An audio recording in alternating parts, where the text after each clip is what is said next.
Just accept it. There we go. You're good to go. Yeah.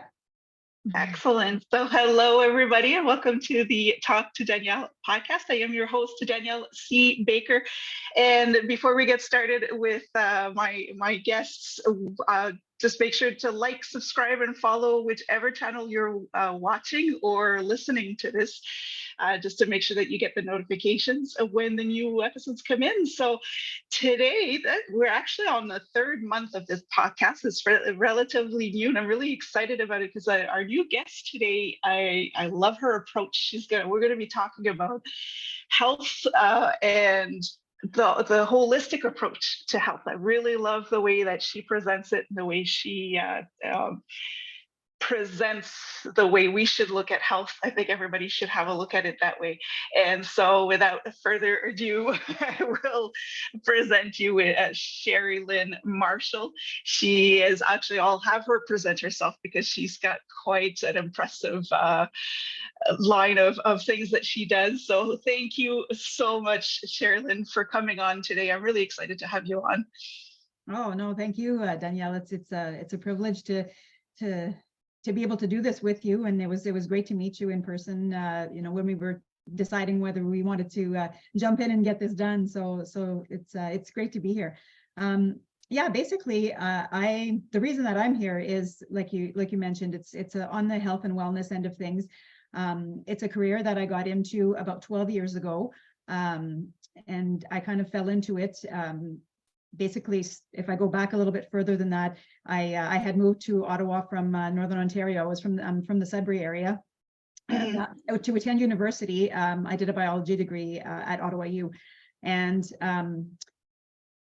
shortly after that, I ended up getting into the federal government and worked as a public servant for about 6 years, and then started my family, and then basically decided that I was going to be a stay-at-home mom for as long as possible. And then things happened as the family grew, and I ended up gaining weight just like everybody else does when they have kids. And I had twins as my first pregnancy. Wow. Got into some group training, kind of a setting to really help me out, because of course sometimes it's very difficult to get these things done on your own, as hard as you trying to manage the time and juggle everything. And I ended up with just circumstances that had happened. I ended up working at the place where I was training as a trainer, and then really enjoyed working with people and seeing them progress and seeing them get stronger. And so I wanted to continue on in that field, at least part-time. Well, I was fortunate enough to have a space at home where I could have some clients at home. I had worked at the YMCA for a while, did some boot camp classes at the Rideau Canoe Club. So all kinds of different personal training, group training type things, and also got into expanding that service by making it, getting my certificate in nutrition coaching as well. Now, all of that stuff, yes, it's part of the job now, but it was always something that was very, that was kind of an interest of mine since I started getting active.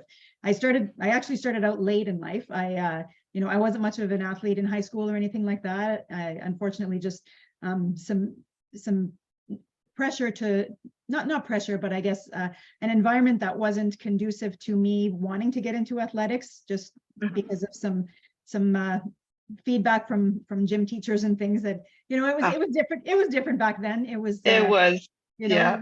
you had that sort of quick, fast, athletic type of kid, and then those who were in gym class because they had to be there, kind of thing. And I never disliked it, but it really affected my confidence when I was younger. So that kind of stuck with me for a while. And then thankfully, when I got to university, I got into martial arts, and that really boosted my confidence. And I ended up teaching there too after I had finished my black belt and everything, and just working with women and seeing how empowering it was for them to get into that.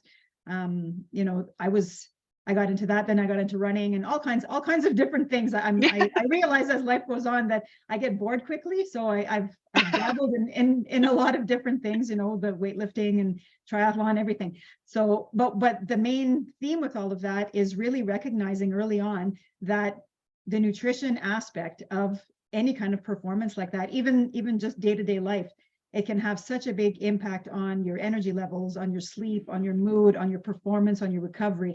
And so the more I learned how much of an effect it had on me personally with how I was feeling, the more I realized that that was a missing aspect of my coaching when I was doing my personal training and working with my clients. So yeah, so that's how the whole ball of wax kind of came together, and my approach now is, Yeah, yeah. So it's amazing. that's how I got to where I am now, and I'm not planning on stopping anytime soon. That's amazing. Yeah. And it's so funny because you mentioned when we actually got together, it is so strange for me because I got into this business. I started up my business almost 3 years ago, and everything was virtual. So it's funny that we're now physically meeting people, and it changes everything. And I loved how you explained it when we were meeting, because I was actually very athletic when I was younger, and it's when I started university that I stopped all of the activities. So it was just like all of a sudden I was still eating the same way. I could eat anything when I was training 6-8 hours a day, but then I just kind of blew up, and then you kind of get discouraged. So I like how you approach it, saying it changes.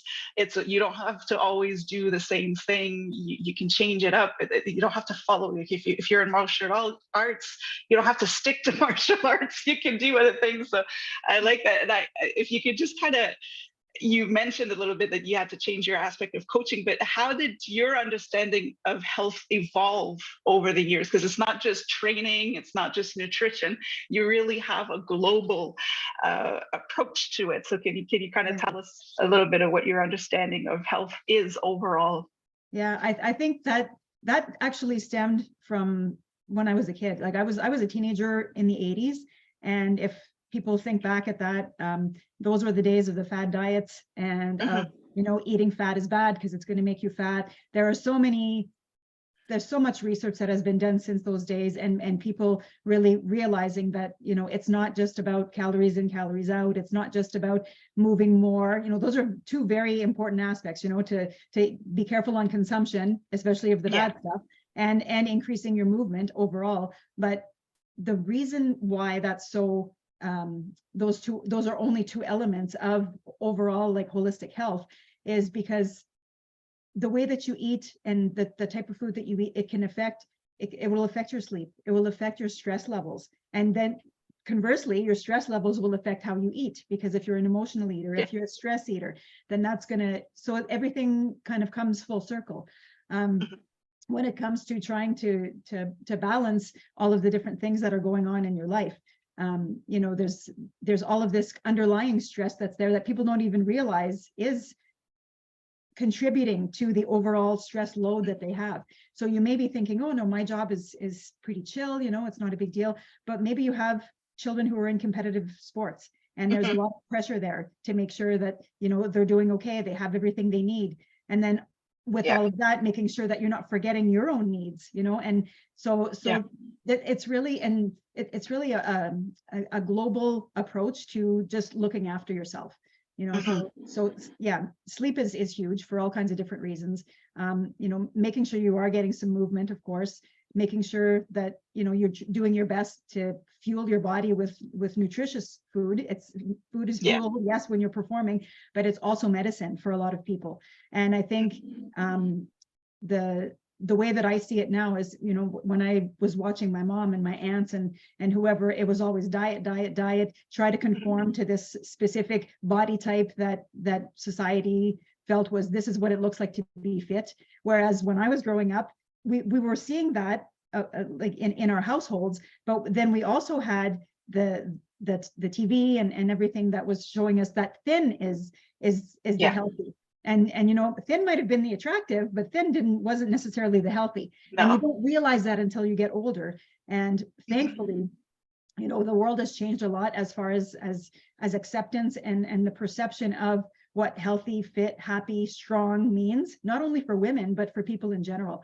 And I'm so happy that happened, because now people are really realizing, genetics plays a part in the way that we are. Yes, we can be more predisposed to being a little bit heavier, that doesn't necessarily mean that if you're not happy in that body, it doesn't mean that you're doomed to be like that. Same with disease, right? People think that, okay, well, if my parents are diabetic, then that means I'm just going to be diabetic and I'm just going to gain weight, and that's just the cards I was dealt. But that's not necessarily the case. If you believe that the actions that you take can help reverse things or minimize your symptoms and the negative conditions that you're living with, whether it be arthritis, whether it be just general inflammation, it's possible. It's possible to really try to take charge of those things, and it's just a matter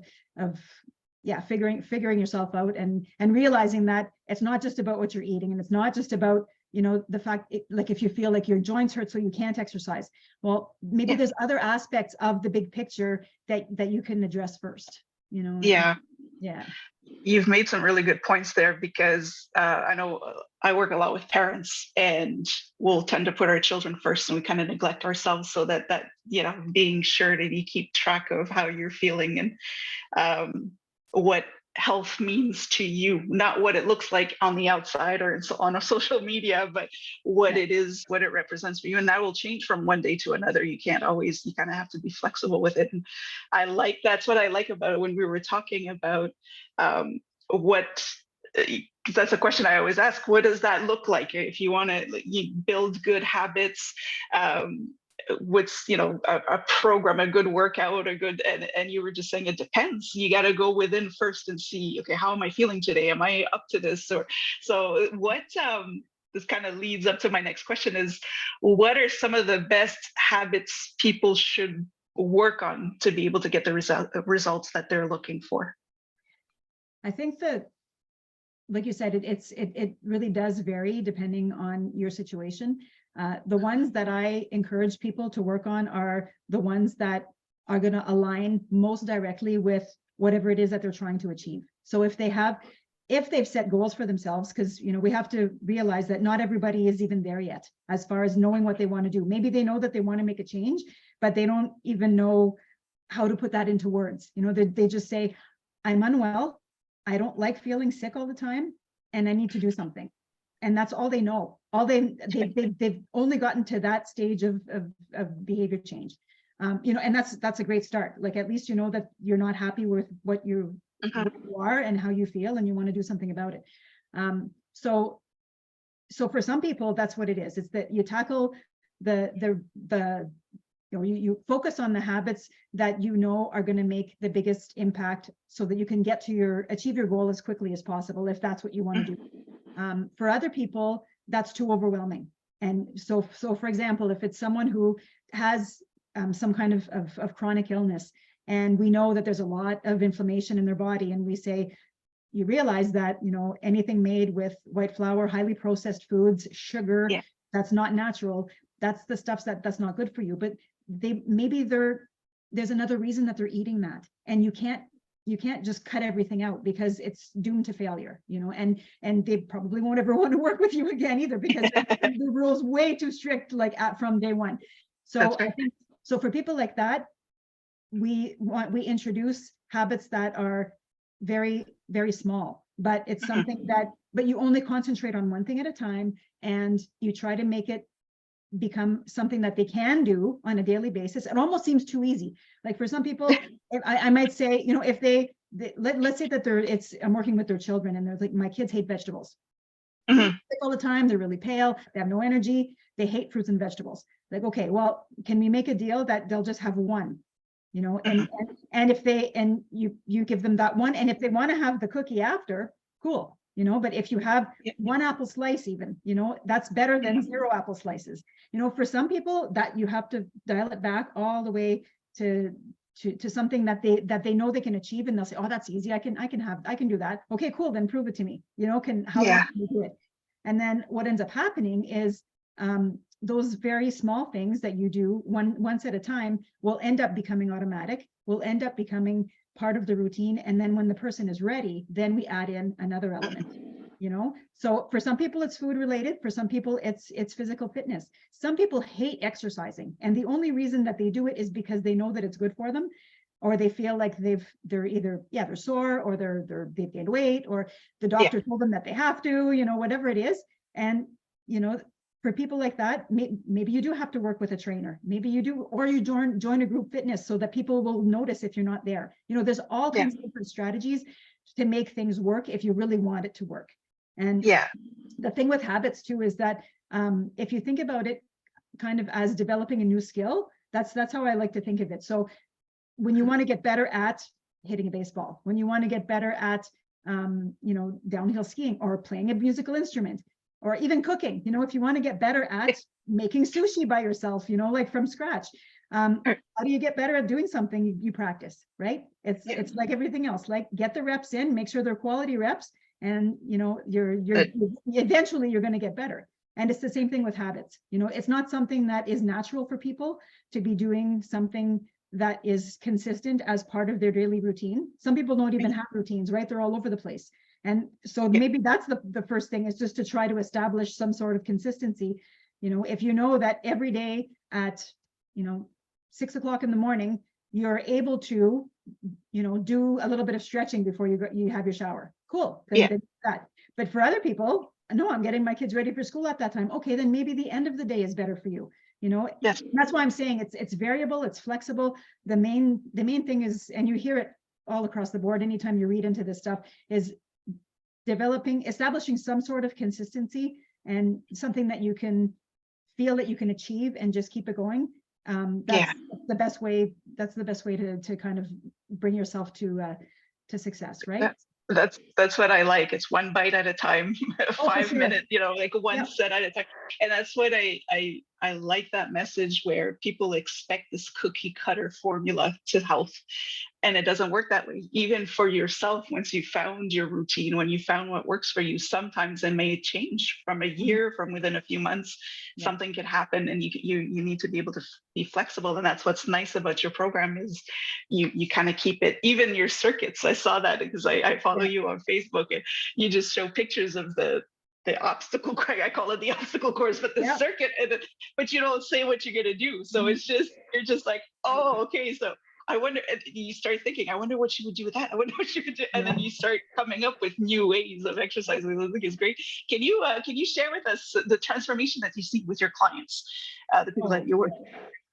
Yeah, there's a lot of different stuff. Sorry, I took a little bit of notes here so that I would, but no, there's so many different types, right? Because again, with this whole health type of thing, but also because I work either with one person, a couple of people, or small groups who know each other well.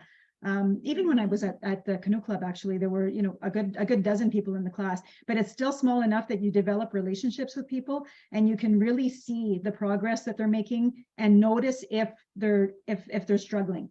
And I don't know if it's just because I've been doing this for so long, but I feel like I'm really in tune with that, and I can tell, and I'm not afraid to go ask and see, like, hey, what's going on? Like, did you not sleep well? Did you, is something? And then sometimes maybe it's a death in the family that I'm not aware of. Maybe it's somebody, their father all of a sudden got a cancer diagnosis. Like, I've had everything, right? And the transformations that I see in people, it's incredible. Like, so for those who are really focused on their main goal of losing weight, I work with them a lot more. Like, I'm in their life a little bit more, I guess, more involved with their nutrition end of things. So I've had people lose, 40, 50, 60, 70 pounds even over the span of a year. I'm not the, lose 20 pounds in 20 days kind of person. Yeah. That's just not my style. I don't think it's sustainable or realistic or safe. So I think when you can integrate all of the nutrition stuff and the exercise into your routine, and make it into basically the transformation into a new lifestyle, that's what it ends up becoming. So yeah, we've had some physical transformations, and so some people it's weight loss, some people it's strength gains, and I work with a lot of women, so it's always so great to see the confidence boost that they get from feeling stronger. It's just very empowering for people. And then I've worked with children too, and I've worked with young athletes who are desperately trying to gain weight, gain muscle mass, and trying to understand, just how much, or trying to accept that they have to eat a heck of a lot more than they already are, because their metabolism is so fast and they're burning so many calories with all of the training that they're doing. And, trying to get them to do so in choosing healthy calories, really calorie dense foods, and nutrient dense foods, not just calorie dense foods. A lot of emotional transformation I see as well. For some people, it's they came in maybe because they were suffering from depression, and they knew just in either from their doctors or from their own research that if they start moving more, and if they eat certain foods and avoid certain foods, that that can help them feel better. And maybe the weight loss wasn't a lot, maybe they didn't have a lot to lose, but the fact that they feel so much better, that the activity really releases all those endorphins, and they just feel that happy glow, just by going for a walk, just by being in fresh air, going out in nature. So it doesn't have to be a very big physical transformation, but a lot of times the transformation happens on the inside with those who have, again, a lot of inflammation, any kind of gut issues, that changing the diet to something that's a lot more like whole foods. If once you're healed on the inside, everything else just gets so much better, because it's such a connection with your brain and with your hormones and your mood and everything. So, again, so the big things really, it's the confidence. Sometimes it's the confidence of people that people get because they feel like they're at an ideal weight. So maybe sometimes it is weight related. For others, it's the strength to be able to do 10 push-ups. Oh my God, like I never be able to do one before, stuff like that. And it's and so I really love that people are starting to take their health a lot more seriously, because those types of transformations, it's just going to make their life that much better. Because again, when you feel good about yourself, you perform better, you have that lust for life, right? And you want to get out and maybe try things that you've never done before. So so I've seen all kinds of things, but it's all positive. I don't think I've had anybody leave and regret having come to train. Like if anybody has, there's been different reasons, but it's I don't know. It's amazing. Maybe I just pick people who like really, they've got that same attitude where they just want to help themselves, and I just try to walk alongside them. I don't tell them what to do, and mutual respect really is the big thing, right? Yeah, and that's the most important thing. And you said something really, when you were saying people taking health a lot more seriously, I think they're also taking making the changes for the right reasons. Before, it was like you said, back in the 80s or even 90s, it's still now, but more and more now people are thinking, okay, I need to be healthier because I don't want to struggle later on in the years. They're actually doing it for the right reason. And I think that motivates them. I also like how, because you're talking about different transformation, everybody's transformation is different. And you had mentioned that you're not the one who will post the before and after pictures, because you always say, or you said that I'm not the one doing the work. Those are their results. They're not, they worked with me, but at the end of the day, it was their choice to get up in the morning and make the right choices and to listen to me. And I love that you're not throwing it out there saying, again, that cookie cutter, these are the results, because everybody's results are different. So you really are catering personally to the people you work with. And that changes everything to somebody that's doing the work. I did have a question. Because when we talk, and for those who are watching the video on YouTube is the only one where we have the videos, you'll see Sheri-Lynn's face just lights up when she starts talking about what the work that she does with her clients. What brings your joy in the work that you do? I think their successes, just like you said. And I kind of talked about it a little bit earlier, but seeing someone struggle and not really have that much confidence in themselves, whether it be physical strength or in trying to follow through with a plan. Because I have a lot that would come more on the nutrition end of things that would say, I've tried every diet, nothing works. I was good for a while, I lost 20 pounds, and then something happened. Oh, this is the expression that I wanted to point out. Life happened. Okay. Life happened. I dislike this expression a lot, because life is always going to happen as long as you're alive. There's always going to be something going on, whether it be good things, bad things, busy things. Maybe you've got a trip coming up. and you thought that you were going to get your workouts in, you thought you were going to, you know, be able to be really careful, dial in your diet, maybe not drink for a little while so that you can, you know, feel better in your bathing suit to go on the beach. And then, Right. oh, maybe something happened with work. You changed jobs, and all of a sudden, no more time to work out, or not as much as you hoped. And then stress eating again, like you just, oh, you knew you shouldn't, but you did anyway. And then, you know, people getting down on themselves for stuff like that. You know, other reasons like a move, you know, moving homes. You know, or maybe the life stage that you're in, you know, when your children are preschoolers, and if you're still working full time, you've got all of that stuff going on. When they're older, there's going to be other things going on. Even yourself, like I know even me at my age, like I try my best to take care of myself, as many of us do in this profession, but you know, the body starts to age after a while. And so the type of exercise that you need to do, and more stretching, more range of motion work, you know, and just maybe a little bit more time to recover, you know, it's just something that we need to focus on a lot more. And yeah, sorry, I totally got off topic there, didn't I?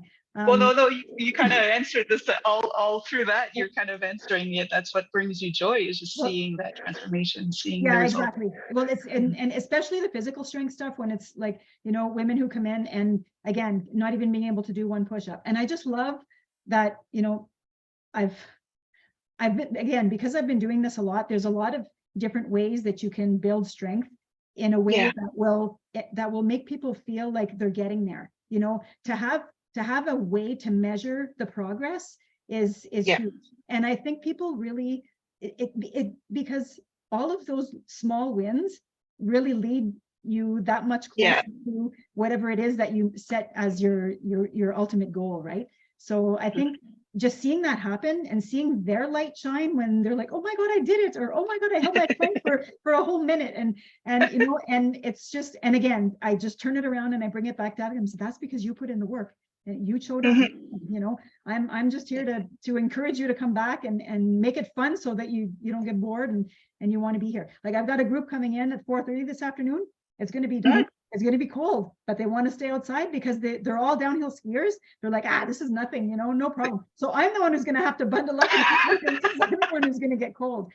But you know, it makes me so happy to have these people in here. They're all friends. They all push each other, and they just have so much fun. And they know that they're getting stronger. They can feel it, and then I feel like I'm doing my job, right? So that is awesome. And it makes a world of difference. Sure. Yeah, you mentioned life happens. So that's one thing that I used as an excuse often when I was younger.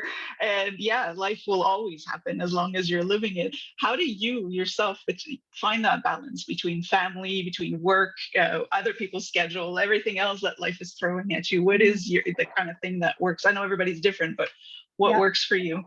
So I'm really lucky that, you know, this is right now, this is part-time. I'm hoping that eventually it will be full-time, but because, you know, there is more time in our family life now that I can really start, you know, kind of broadening my horizons, I guess, in this field. But right now, it's a work in progress. I would never say that I've got it all figured out as far as trying to balance everything out. I think a quality that I have, and I know that this isn't something that everybody has, is being very flexible, being able to go with the flow. And you know, if something does come up, then, you know, I can pivot pretty quickly. And again, I don't take that for granted, because there's a lot of people that would be an extreme source of anxiety for them. They might end up feeling that that's an excuse to, or a reason, whatever word you want to use, right? Depending on your perception. They might feel like, okay, this came up, my car broke down, or, you know, my child ended up sick, so I had to stay home from work. So, you know, for some people are going to say, well, okay, plan B, I'm just going to do a workout at home instead of going to see Sheri. You know, and so trying to find ways to kind of navigate around it, and make it work whenever you can, as far as your plan is, whatever your intentions were for that day, right? If you had planned to do a workout, a run, go for a walk, you know, get some batch cooking done on the weekend, that kind of thing. You know, there's always going to be another time when you can get that done. So that's the big thing is, you know, the more you can just accept that, yeah, life's going to happen, and it's okay if it doesn't work out exactly as you wanted it to. If you've found another way to check off that box, if you've got that to-do list that you really want to try as hard as possible to stick to, I would still consider that a win. I think people are too hard on themselves, and yes, structure is important, and it's very good with kids, as you know. So if that's what you need to concentrate on, and just making sure that their routine, their structure stays the way it needs to be, that's going to reduce the stress on you. Even if your day got screwed up, at least that part of it didn't get affected. They didn't get affected. They didn't feel like extra stress, or that they were in your way, or that they caused you to, not be able to do what you wanted to do. So as I said, I've got 3 kids, so I know the mom factor as well, or the mom and dad factor, just as far as, making sure that we're satisfying their needs first and then taking care of ourselves. But the thing, like a lot of us know, is the more we take care of ourselves, the better we are for everyone around us, right? Yeah. And it's the self-care side of the whole health thing it's huge. It doesn't have to be a lot, and it doesn't have to be a long time, but just enough so that everybody's got that daily recharge. And you'll see, like, everyone around you they can tell when you're when you just need to go take a breath or go for a walk, whatever it is. And they need it too. See, that's another thing, right? It's just to realize that if you're in a family, or if you're even just, no matter how many people are in your house, there's if you're sharing with at least one other person, we need to kind of respect that we're not always all going to have a good day on the same day. And Exactly. I think that's so really the thing as a parent, or as an adult in anybody's life, even if you don't have kids, the more attention we give to ourselves on that side of things, on the self-care, whatever that is for you, the younger people around you are going to see that, and they're leading by example without even wanting to do it on purpose, without being intentional about it. But if I'm down here doing my workout, and then one of the kids comes down, they'll be like, oh, maybe I'll use the gym later, But if I was just sitting around or doing something else, maybe that wouldn't have even came in their mind, and like, oh, maybe I'll just go punch the bag for a little bit, So it's not to put any pressure on people to feel like they have to do that, but I think it's a gift that you're giving to the other generation, and your friends and everybody around you who maybe they haven't put all their pieces together yet, But that's a good point, because I noticed that as well when I started saying, okay, I need to take time for myself, is you're actually teaching your children or everybody else that's watching you, because it's not even just the younger ones, but the older ones. Like, I've had aging parents are like, oh yeah, maybe I should take a little bit more time to stretch. You're actually showing them how to keep that balance in their lives, but you're showing it by example instead of just telling them what to do. They see the results in you when they want the same. So that's amazing. What kind of advice, I always like to ask my guests this question, is if there was something that you wish you knew younger to make your life a little easier, what kind of wisdom or advice would you like to share with people?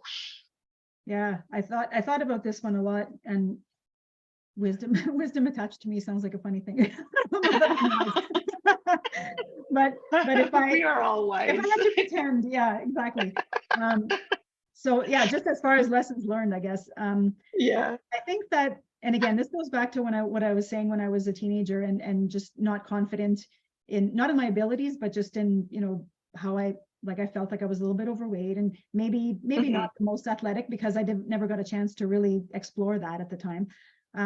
So there was always a little bit of a confidence issue there, and I think that made it that I was afraid to try things. I was afraid to try new things. I would have to get really encouraged by other people, like even by the time I got to university, and thinking, or even when I started running, to, oh my God, like, as if I would even think that I could run a marathon, and all kinds of things like this. I think that if we approach life with fear, it's always going to be a barrier to us kind of reaching out of our comfort zone, and it's fun, it's comfortable to be in our comfort zone. It's comfortable, right? So some people might think, well, why would I want to go out and do something That's Mhm. different if I'm perfectly fine where I am. But you need, I don't know, I'm not going to tell people what to do, of course, but I find that, in order to grow and in order to make the most of Yeah, life, you only get one life, right? Like that's just that's it. across the board. We can't do anything about that.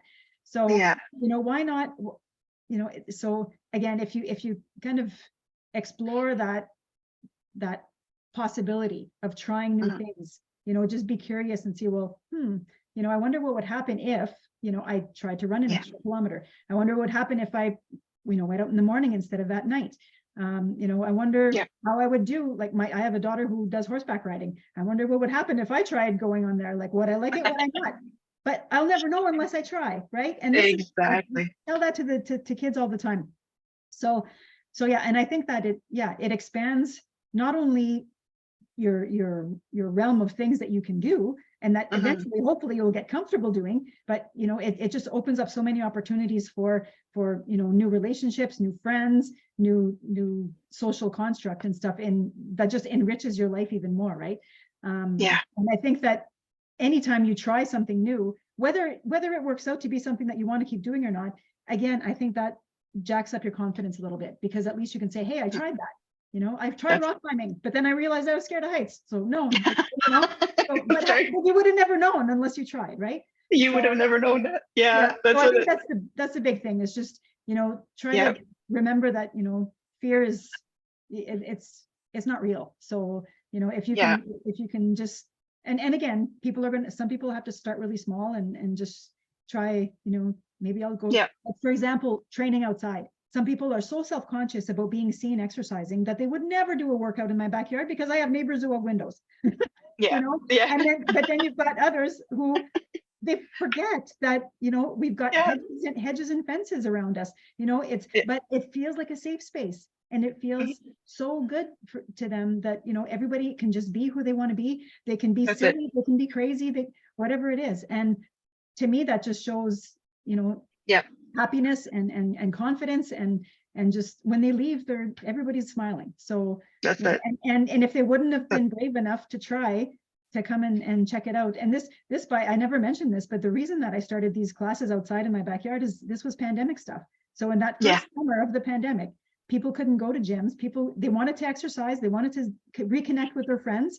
So I said, Yeah. hey, let's try this. And now look at us. We're almost in winter and they still want to be out there. So They still want to be out there, and it just still goes to show you that comfort zone is a beast, because when you don't step out of it, you become complacent. There's a lot of people that fear. They say we can't go to the gyms anymore, so I guess we're just not going to work out. But no, yeah, you try something different and you end up liking it. So yeah, there's one thing in therapy we were taught when I was training to be a therapist, or it was just the brain itself doesn't know the difference between excited and afraid. It's the mhm, same chemically in your body, it's the same. So you will have the same scream if you won the lottery that you would if you fell off a balcony. It's the right, same scream. yeah, So when you're afraid, just pretend that you're winning the lottery instead of, rock climbing, that's a good and one. Yeah, your brain will do the same. When yeah, you go on a roller coaster rides and you're screaming, you actually don't know if you're enjoying it or scared out of, yeah. if you're No, scared exactly. out of your mind. Your body can't tell. So just trick it into loving it, Yeah. and it just changes everything. Just to wrap it up a little bit, because I could talk to you all day, but do you have any new projects? You said you're doing this part-time right now, but anything new coming up, or anything that you're working on right now? Well, the big thing right now is that, yeah, since I've started this and kind of came back into just doing my own training at home, whether it be in the backyard or in the house, I'm starting to look out to other gyms, other fitness facilities, to try and maybe even, community centers to do some group training and that kind of thing. It's very beginning, early stages. I'm Yeah. working with one person right now in a friend's gym. And it's nice to be getting out there, because I find that my kids are old enough now that they're becoming a lot more independent and self-sufficient, especially in the Yeah. morning hours and stuff. Yeah, I want to try to open up a lot more online coaching type of stuff, because I have a lot of family and friends who are not in Ottawa. And I think that, a lot of the services that I provide can be done just through Zoom or just through, online coaching, especially with nutrition. Yeah, and really, I think that's really Yeah, it. that's a lot. my website is it's fine, but there's a lot more potential there. So yeah, just trying to throw that out there, and yeah, and just keeping myself active and in shape, and keeping up with That's amazing. the pace of life. Yeah. That's amazing. Before we wrap up again, I always love to ask that question to people I interview is, so a child had asked me for an interview for a project at school, and I told her I would ask everybody I interview. So the infamous question is, what do you want to be when you grow up? Yeah. I don't know if I'll ever grow up, to tell you the truth. Right? I don't feel like grown up yet, so I'm not sure when that's supposed to kick in. Yeah. But really, like I have thought about this one, and I think just continuing to be like a good influence on people without doing it on purpose. Just Yeah.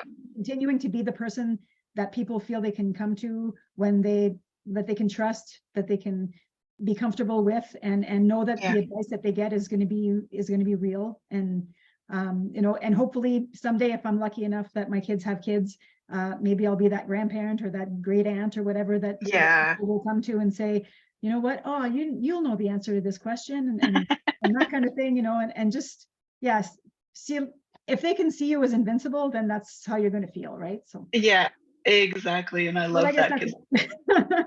No, but that's great, because we should never feel like we've grown, like we should always have that kid at heart.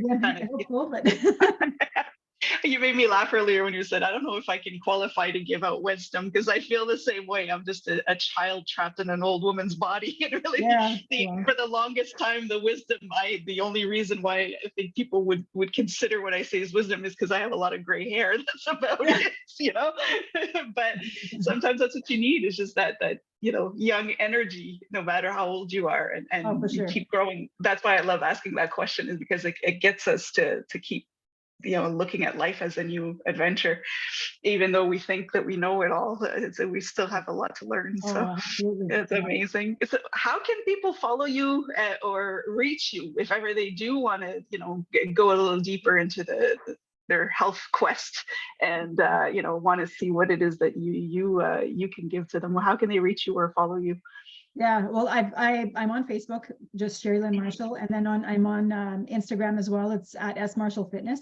And I think on the Facebook, at least, the contact information is all open. So the email and the telephone number should be there. And then again, yeah, somewhere in there, I think it might be in the bio line of the Instagram, at least. There's the link for the website is there. But I'll probably be reposting that again shortly after this airs, so that people will have the information a little Excellent. bit ready. Yeah. Yeah, and I can add it to the description. Yeah, I can add it as well for the description and in the comments as well, so they'll know how to reach you. But I want to thank you so much for joining me today. Like I said, I could talk to you all day. Such a great energy. And for anybody listening or watching, there's just that whole, there's no cookie cutter way of getting to where you want to be with your health. And this is what Sheri-Lynn brings to the table, is just that, okay, let's see what we can do for you. What is possible? What is feasible for you? What's realistic? And let's work with that. So thank you again so much for joining me. It was a great time. Yeah, no, I enjoyed it too, of course. Thank you for the opportunity. It was awesome. That was great. Yeah. And for anybody watching or listening, again, make sure to hit that subscribe, follow, or like button to any channel, and look at the descriptions of those comments. I will have Sheri-Lynn's information on there, so you can contact her. So again, thank you so much for joining in. And for everybody listening or watching, stay safe, stay awesome, and we'll talk soon.